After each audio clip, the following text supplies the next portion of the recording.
bago mapisa. Aking bibi. Ayan po guys. Baby ko. Baby ko. Napisa ka na ba? Ha? Pipisa na? Katagal naman yan. Baby ko. Pisaan mo na yan, ha? Ipakikita pa ako sa inyo isa. So, ito po. Si Ben, pag may mga feather ng ganyan, nahalimpiman na siya. Guys, ganun po siya. 3, 6, 9, 12, 13, 13 eggs na siya, guys. How are you, baby ko? Ano na, ilan na yung itlog mo? Mapipisa na ba yan? Hindi tayo sa aking mga alaga. Hey! Baby ko, kamusta ka na dyan? Ha?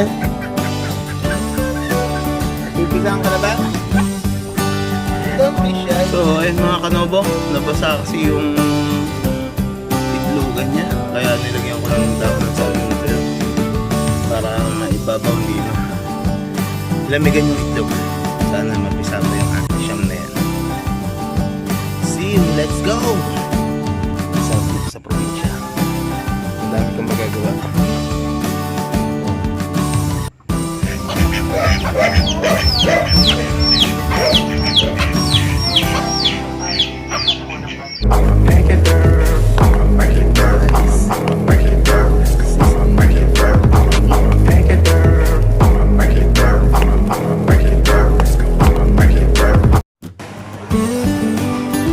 Tama mga kanobo. Kasi Bibe 2.990. Meron tayong liver spread doon, Reno. Masarap yan. Caldereta ang Bibe.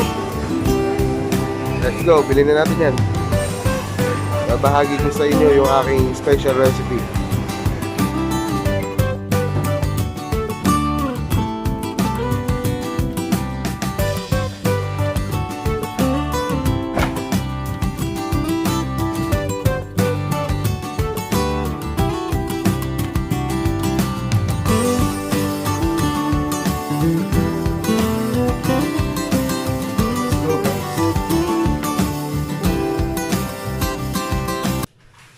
Ikaw pa rin ang bibi ko kahit wala ka na sa piling ko, inaamin ko na nami-miss kita. Calderetang Bibe, yo. Na nami-miss kita. Calderetang Bibe, yo.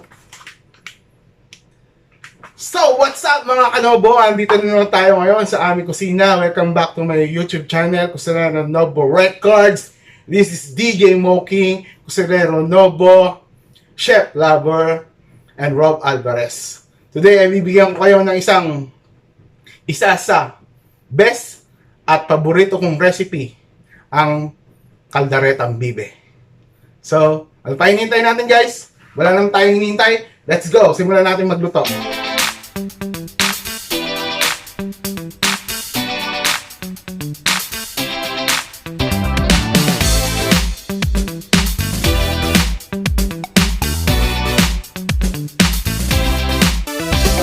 So mga kanobo, ang mga ingredients natin sa ating Calderetang Bibe ay siyempre ang ating frozen duck, liver spread, sausage, pineapple juice, raisin, paminta, oyster sauce, soy sauce, tomato sauce, or spaghetti sauce, pwede nyo gawin yan, ang ating coconut milk powder, laurel, at marami pang isa guys. Ating namang gulay ay siyempre garlic, onion, ginger, bell pepper, red chili, carrots, at ang ating patatas. So guys, prepare na natin yan. So ayun na mga kanobo, yung ating bibe, pato or duck, Peking duck. Napakalinis, flawless na flawless yan. O aking bibig ko, ang bibig ko.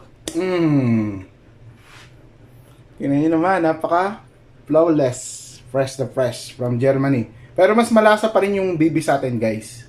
O yung itik sa atin, mas malasa pa rin yan. So, kakatayin ko muna to bago ako mag-prepare ng mga ingredients natin. Kasi baka mabilasayan. Kailangan katayin muna natin tapos ilagay natin sa rep. Tapos habang pine-prepare natin yung mga ingredients niya. Let's go! So, back to the ating bibe mga kanobo. Nakatay ko na, ayan. Pero nagkaroon ako ng idea sa hita. Ayan guys. Ililitsyon natin yan. Kasi masarap yung bibe. Pag nilitsyon din. Tapos palulutungin natin yung balat. Napakasarap guys. So, ihanda ko muna yung ating panggisado. At iluto na natin yan. Let's go. So mga kanabol, ready na yung ating ingredients. Simulan na natin magluto. Ayan, nagsaing na rin ako. Para pagkaluto niyan, kakain na kami ni brother. So let's go guys. Hi. Ano na tayo ng butter. Gagamit din tayo ng butter guys. Saka cheese. Mamaya. Mantika muna.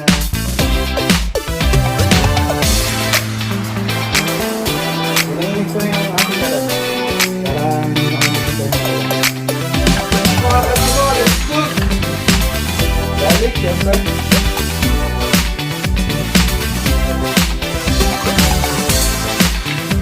Tapos naman natin yan.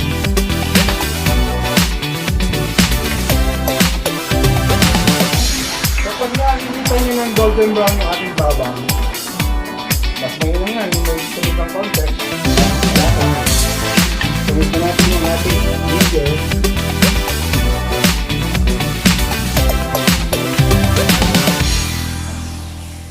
Ito yung sibuyas.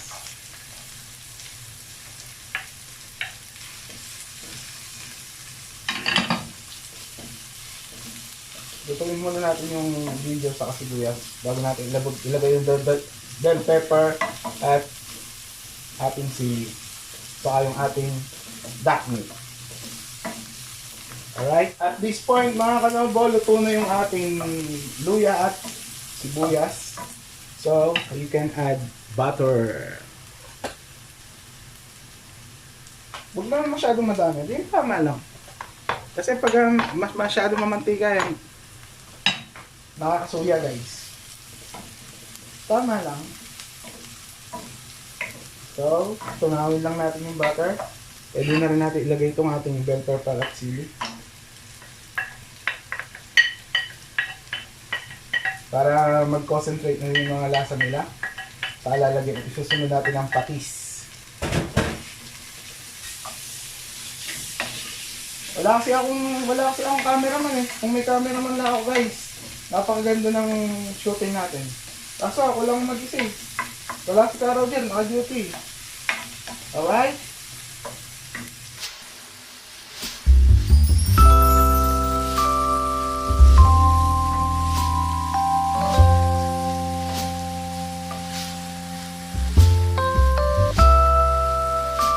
Yo! Sa puntong ito mga kanobo, luto na yung ating bell pepper at sili. Pwede na siya natin lagyan ng konting patis. May isang scoop muna. Sasaluin lang. Then, lagay na natin yung ating duck meat.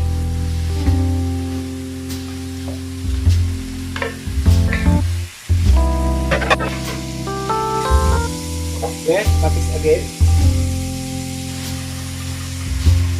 Tantahin nyo lang ha. Kasi lalagyan pa natin yan ng toyo. Huwag masyadong maalat. Hindi masama sa katawan yun. At this point, pwede na tayo maglagay ng bell pepper. Ay, bell pepper, paminta.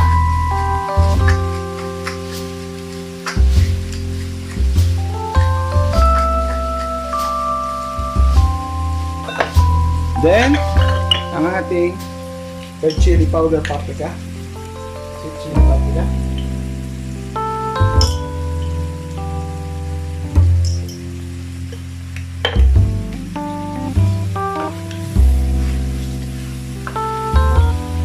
Sasampotyan muna natin yan. Papakita ko sa inyo kung paano yung sikreto ng aking the best calderetang bibe.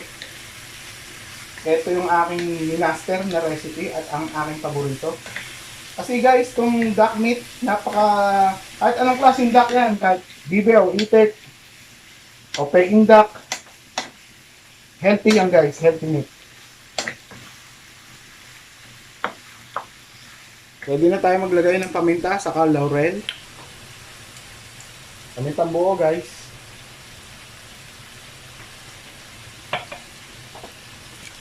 Ating laurel leaves.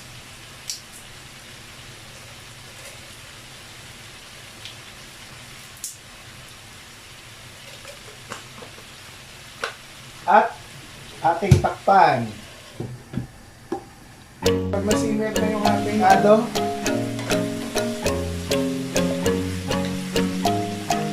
atin natin. Mamaya susunod na natin yung ating toyo. Ipawin muna natin yung bakna.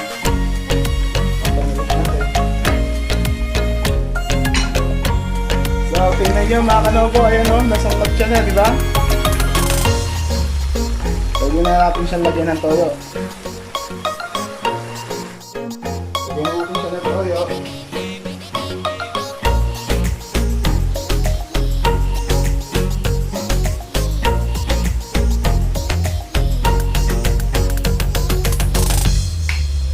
Then, yung ating raisin.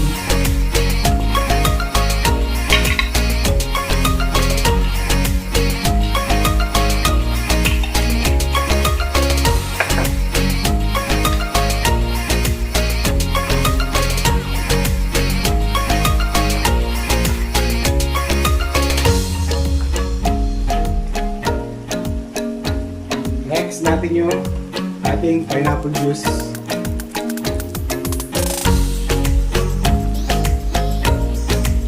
Palasang pampalambot.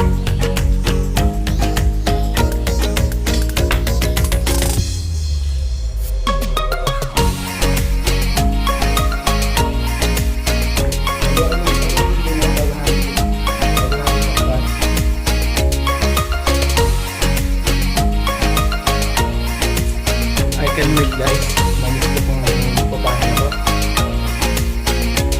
Right. So, tuloy na tayo ng coconut powder juice. Guys. Lagay na natin ganyan. So, mga 6 spoon lang ginamit kong coconut powder. Tapos, 1 cup ng tubig, hot water, to dilute the coconut milk powder.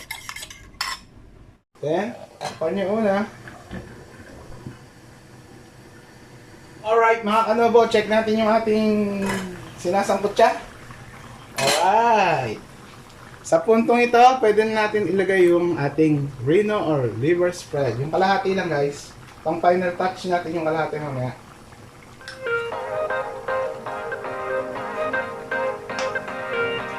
Ayan. Tapos, ating oyster sauce. Para tumingin na yun. Lasa niya.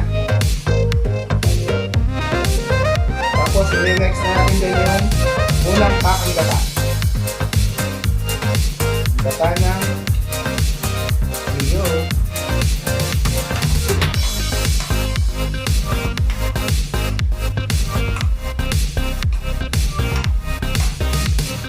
Medyo makunat tong ating chicken. Pero hindi katulad ng dito sa Pinas.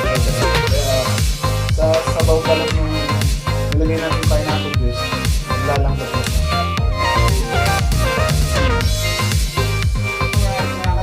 Sa puntong ito, pwede natin ilagay yung ating gata.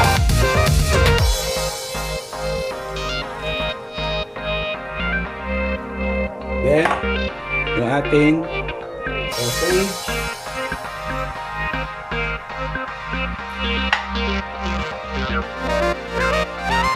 At ang ating tomato sauce.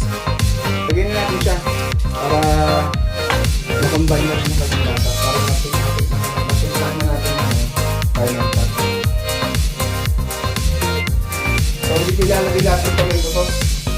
mga kalahati lang siguro. Kasi hindi ko type yung medyo maasim. Hindi ko type yung maraming tomato sauce guys. Pagawin nyo lang.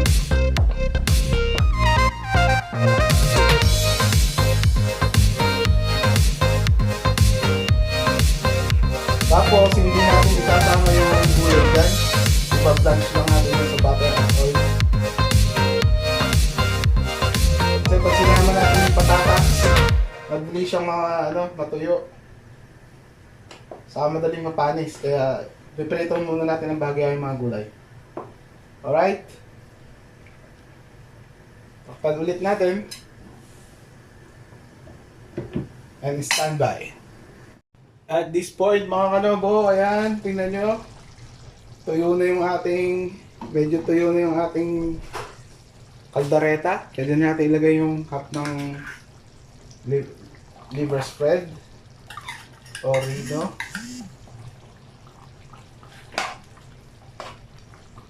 Tapos, pwede na rin natin siya lagyan ng cheese. Gagadgaran ko na siya ng cheese guys. Yan lang.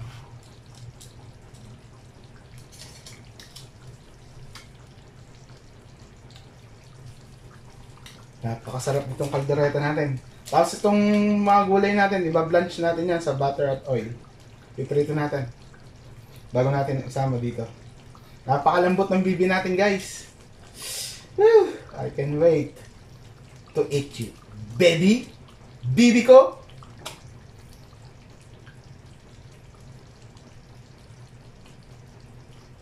Pag wala kayong kudkuran, tips, tinidor lang, ayos na. Ayun o. Diba?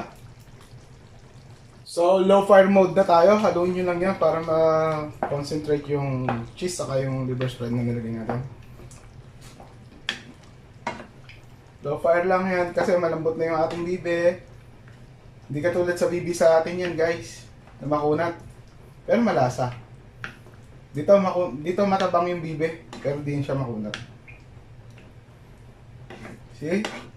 Guys, oh. Napaka-yummy, oh. Sarap sa beer nito. Ang sarap din pulutan nito, guys. Masarap ulam, masarap pulutan. Masarap din papakin.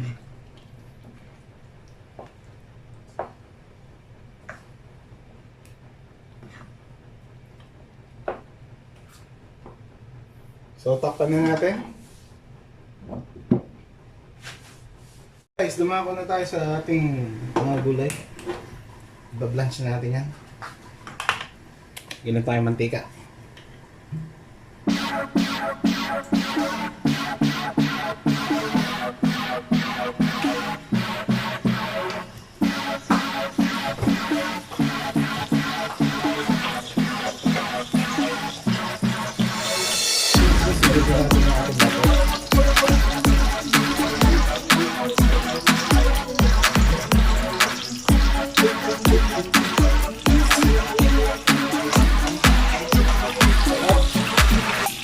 Ating potato.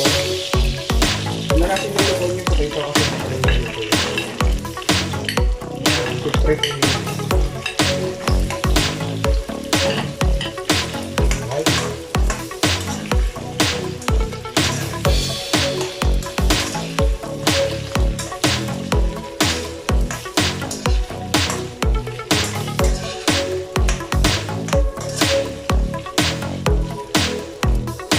Guys, may tip ako sa inyo. Pag nakikita nyo yung mantika na nasa ibabaw ng ganyan, namamantika ng ganyan, it's indicate luto na yung ating kaldereta. Yan ang the best na kaldereta. Dahil lang natin ito yung mga yung lalagyan natin yan. And then, yun, naging na tayo. Kalderetang bibe. Alright? Okay. Nagmamantika na, ano? Ibig sabihin din yan, luto na rin yung gata. Alright? Dito na tayo ngayon. So, ayan guys, golden brown na yung ating patatas. Pwede natin pagkita ng carrot sa mga.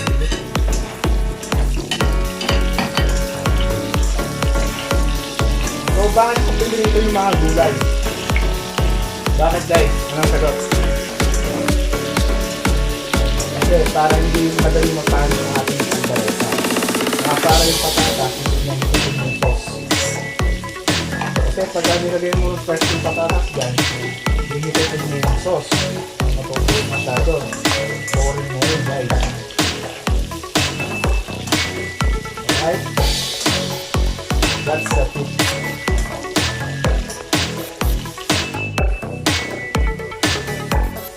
Alright guys, sa punto ito, pwede natin pagsamahin yung gulay at ang ating meat. Okay. Ayan natin yan.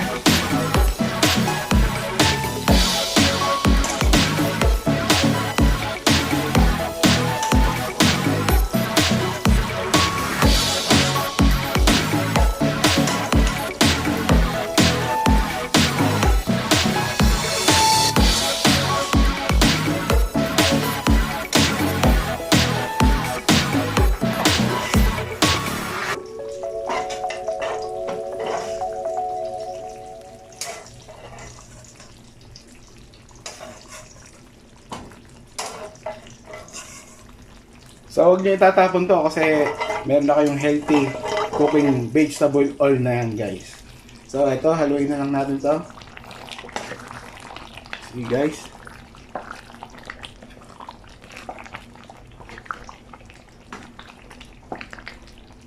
So, kailangan natin yan pakuluan pa ng mga 5 minutes para mag-concentrate na yung lasa ng gulay doon sa meat. Yun, meron na kayong masarap na caldereta or calderetang bibe.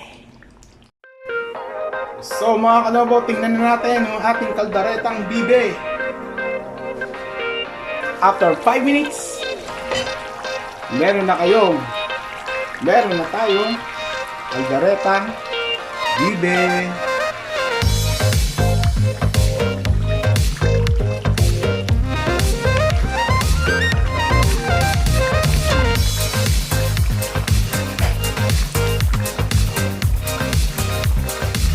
Alright guys. Mga kanobo. Fuck. Mga kanobo. Fuck. Sa ating recipe ngayon, calderetang bibe. Alam niyo ba, habang iniinit ang caldereta, mas lalong sumasarap. Alam niyo, siyempre, habang iniinit siya, yung mga ingredients na nagko-combine, kaya lalo siya sumasarap. Parang ito, diba? Pag pinapainit ka, mas lalo ka sumasarap. Parang ganun lang din yan. Okay guys, thank you so much for watching. See you in my next vlog. Don't forget to subscribe my YouTube channel. Thank you so much. See you on my next recipe. Bye bye. Adios. Gracias. Muchas.